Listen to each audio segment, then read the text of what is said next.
Operation white coat. যখন সত্যকে হারাতে নয়, সন্দেহকে জিততে শেখানো হয়েছিল। একটা মিথ্যা যদি বারবার বলা হয়, মানুষ এক সময় সেটাকেই সত্য বলে বিশ্বাস করতে শুরু করে। কিন্তু পৃথিবীর সবচেয়ে শক্তিশালী কর্পোরেট কৌশলগুলোর একটি মিথ্যা ছাড়ানোর উপর নির্ভর করেনি। তারা বেছে নিয়েছিল আরও শক্তিশালী একটি অস্ত্র: সন্দেহ। 1980-এর দশকে তামাক শিল্প এক সংকটের মুখোমুখি হয়। একের পর এক গবেষণা উঠে আসতে থাকে উদ্বেগজনক তথ্য। শুধু ধূমপায়ীরা নয়, তাদের আশেপাশের মানুষও সিগারেটের ধোঁয়ার কারণে অসুস্থ হয়ে পড়তে পারে। এই পরোক্ষ ধোঁয়াকে বলা হয় এনভায়রনমেন্টাল টোবাকো স্মোক বা ইটিএস, যা আজ সেকেন্ড হ্যান্ড স্মোক নামে বেশি পরিচিত। এই আবিষ্কার তামাক কোম্পানিগুলোর জন্য ছিল এক বিপদ সংকেত। কারণ যদি বিশ্ব নিশ্চিত হয় যে অন্যের ধোঁয়া প্রাণঘাতী, তাহলে জনসম্মুখে ধূমপানের উপর একের পর এক নিষেধাজ্ঞা আসবে।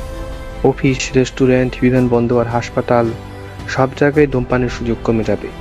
তার সঙ্গে কমবে সিগারেটের বিক্রিও। ঠিক তখনই 1987 সালে বিশ্বের অন্যতম বৃহৎ তামাক কোম্পানি ফিলিপ মরিস শুরু করে একটি গোপন কর্মসূচি, অপারেশন হোয়াইট কোট। এই প্রকল্পের উদ্দেশ্য ছিল অত্যন্ত সূক্ষ্ম।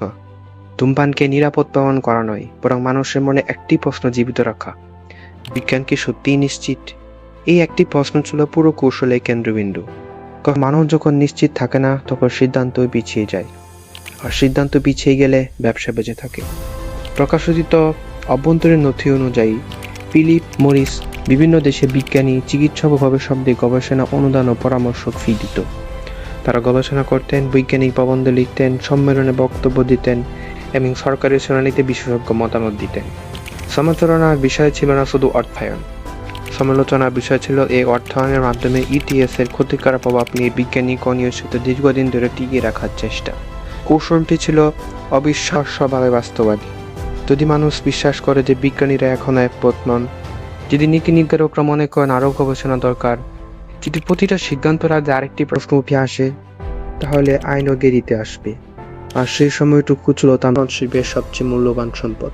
বছরের পর বছর পর এই বিতর্ক চলতে থাকে, কিন্তু শেষ পর্যন্ত গোপন নথিগুলো আর গোপন থাকেনি।